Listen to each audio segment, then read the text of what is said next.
Alright, welcome back to the channel. I hope everyone is doing well today. Few days now till the day of reckoning, this coming Saturday the 23rd of December, one of the biggest cards in boxing history, at least with names on them. Yes, there are a few mismatches, but there's some serious talent on there, and one of the better fights is this fight, Jarrell Miller versus Daniel Dubois. That has got a car crash written all over it. That has got violence, brutality, heart, pain, desire. What else? That's going to be one of the best fights to look out for. Let's cover it in this video. Boxing.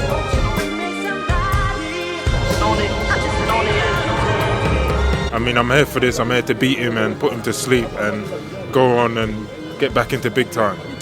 I want to knock his block off. You know, he's been stopped twice. You know, he's chinny, he's hard as suspect, and he's fighting a guy that's just mean and is a bully and throws a million punches. So I'm going to do the same thing to him and run him into the friggin' ground. Okay, as always, thanks a lot to all the subscribers. Much love to you and gratitude to anybody new locked in, and welcome along all the newcomers. Thank you very much, much appreciated. Right, let's get straight into this because this is the fight that we're all talking about, I think, from boxing fans that have kind of got their eyes on. Yeah, AJ's headlining. Yes, Wilder and Parker are there, but this fight is the real grab your popcorn. Let's see how this fight plays out, because there are a few question marks, right? Jarrell Miller, obviously public enemy number one, and yeah, look, obviously we all know about the big pharma and the massive failed test. It's appalling, you know. But that was a long time ago. It doesn't seem like people are willing to, you know, offer any sort of room for this guy to redeem himself, you know, which I don't like, you know. I think, and granted, look, he hasn't shown the type of remorse that you would like to see, but, you know, we don't want to banish people forever. I think people do have a right to redeem themselves, and, you know, he plays this pantomime villain very well. And look, for an inside story, right, I trained with Jarrell Miller for many years at Gleason's gym. He was always really nice to me. He was always a joy in the gym. He was always funny and smiling and laughing and joking. And then he had a savage killer mentality when sparring. And that persona is what comes out.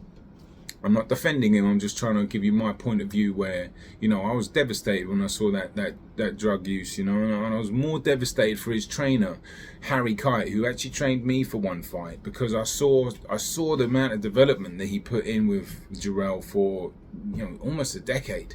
And, you know, when you find that diamond in the rough, that he was just like 2 or 3 weeks away from the AJ fight. Harry Kite is his name.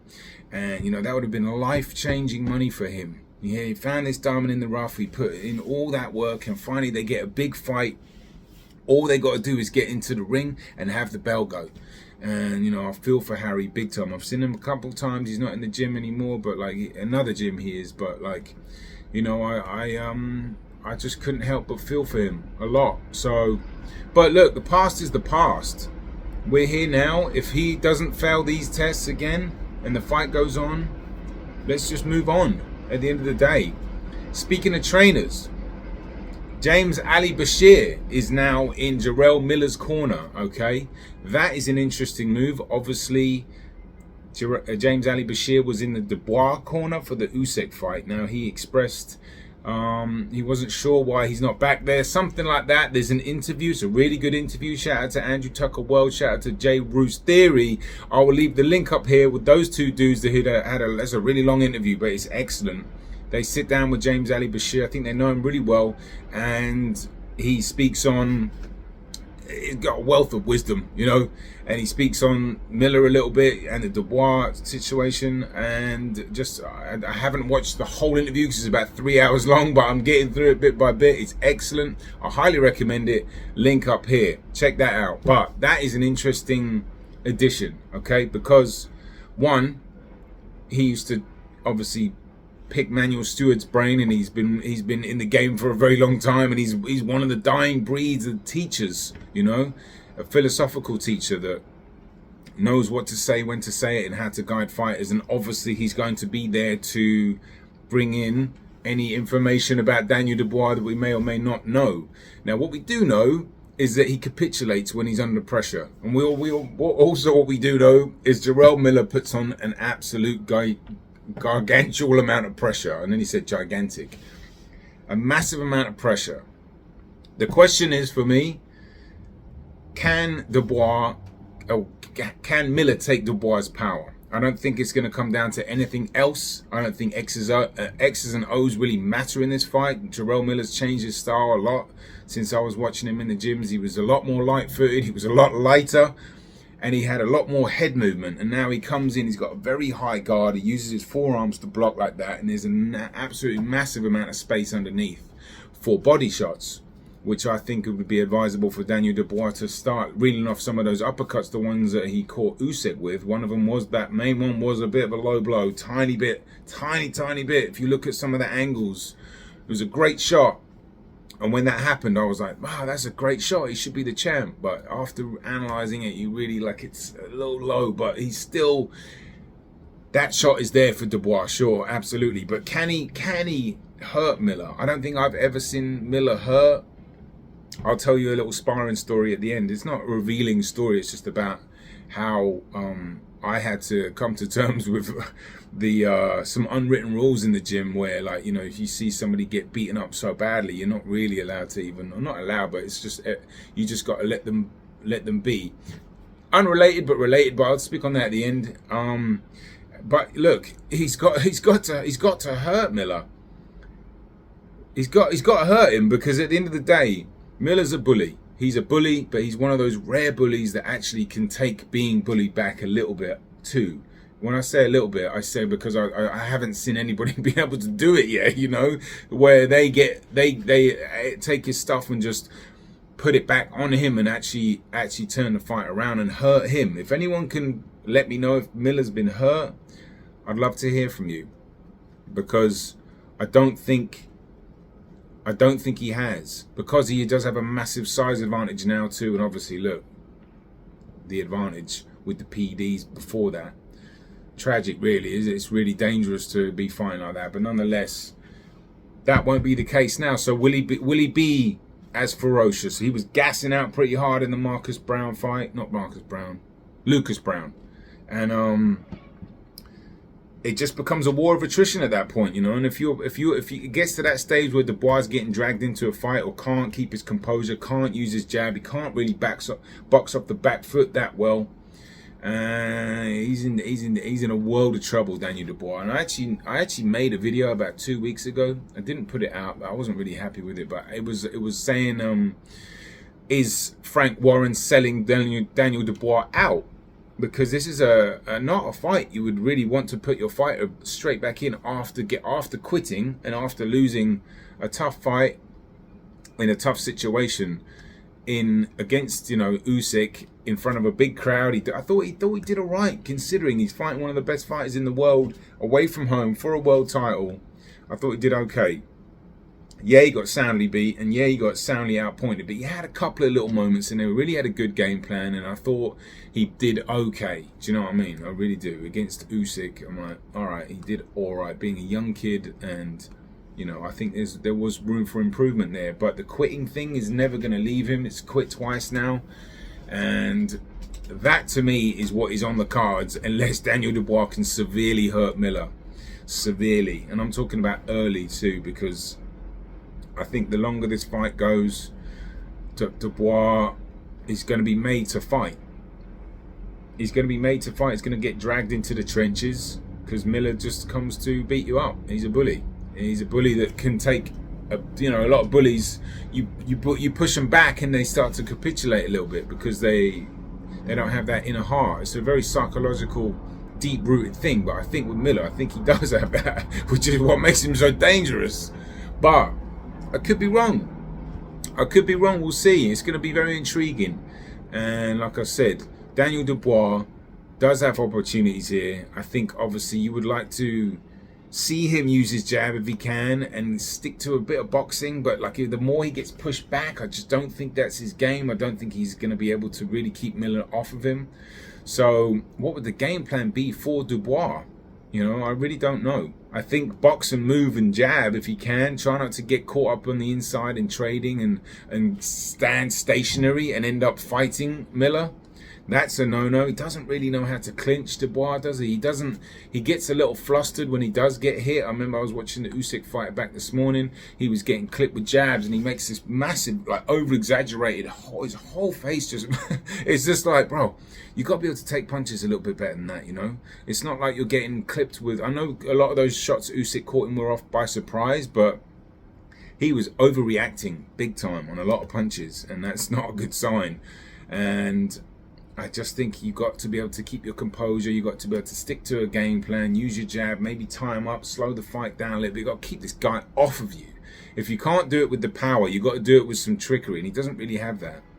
But he does have the power, and he does have the youth, and he's, you know, I say he's in good shape, but that good shape, his energy bar just goes down, and when his heart gets breached, it gets breached quickly. You know, he's probably the fighter that's quit the most right now in recent memory. Twice in the last 3 or 4 fights, something like that.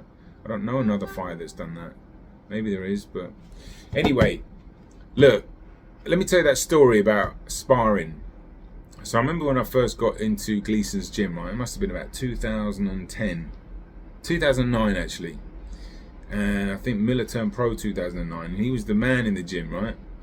It might have been 2010 by the time I saw the sparring, but he just used to beat up people, right? Let's just be honest. And I'm not elaborating anything he hasn't done or hasn't shown, so I'm not telling sparring stories here. I'm just, you know, elaborating on what you guys already know. But there was this, well, many times, like he just used to beat the sparring partners up so badly, and I was like, you know, there's unwritten rules in boxing gyms. I guess it's a bit like a prison. Not in that way, in the sense that, you know, you have to find out the rules when you get there and roll with the punches type thing. And I was just like, realized that nobody really wanted to show the guy that got beaten up any compassion, right? You signed up for this, you have to take a beating like a man, you know, like you just have to suck it up. So after this guy gets beaten up, one of many, I'm just like standing there like, I want to help this dude, you know. I'm like, I've got a lot of compassion and I want to really help this person. And I realize all the other trainers and everybody that's in sparring's over, and now it's like, you need to stand up on your own 2 feet. Okay, you need to deal with this. This guy's got blood on his face. He can barely hold the ropes, you know. And I'm just standing there thinking, all right, I probably shouldn't go up to him because everybody's walked off. And like I said, I just wanted to help him, but I didn't. And I was like, you know what? You read the waiver thing at the front. You're there on your own. You got to save yourself. And there's no no room for compassion there. So that was an eye-opening thing for me. But, you know, and not to mention watching Miller, who is a bully, just do that. And I was like, man. But then, you know, he would just switch and be like so cool and friendly and fun.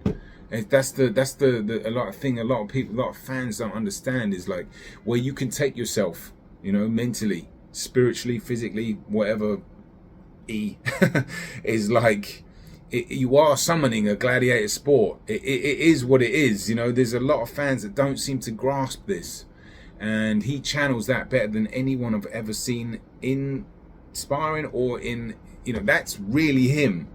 And the persona and all the pantomime stuff, playing the villain, and he does play on it a lot, you know, but it's not an act, it's a performance, if you will. Might sound like a contradiction, but that's like, he's got more than one side to him, you know. But when he switches into that fight zone, there's nobody darker. Do you know what I mean? There's nobody darker. So I'm worried about Daniel Dubois' career, to be honest with you, because I do think Miller is going to be able to withstand Dubois' power, and I do think he's going to walk him down and beat him up, and I think Dubois is probably going to quit again. And then where does he go from there? That's why I was going to make the video, you know, is he getting cashed out? Because it's quite hard to sell. You know, the more that you get a fight, the punters are like, oh, he's just going to quit again, isn't he? You know, but this one, obviously, this is like, I got a slightly different taste to it because it is Miller, and there's this like, And interestingly enough, the day of reckoning means, basically getting your comeuppance or something like that. I think it's a biblical term. I was reading about it this morning. I forgot what it was. But it's basically where, you might have to pay for your wrongdoings. So will that be Miller? Interestingly enough. Let me know your thoughts on this fight. This is one for the card. I'd say I'm going to do, I've got Bivol and, what's his name? Lyndon Arthur. I've got the Wilder Parker one coming up, and of course AJ Wallin. I'm probably not going to cover the others. And I've also got, shout out to, I made a video about the killers at 140-pound division, and somebody in the comments said you should do more of these. So thank you to you if you are watching. I've got our killers at 154 pounds should be out before the new year, and I've got this Bivol documentary that's going to be out for the new year, and I'm trying to put out videos every single day if I can. I wanted to get to 10,000 subs by the end of the year. Might not happen, but we're still going to go for it. Anyway, listen, man, I hope you guys have a lovely day. It is a beautiful day in here in New York City. It's a little chilly. I'm going to go for a run. Enjoy the rest of your day. Peace and love. I'm out.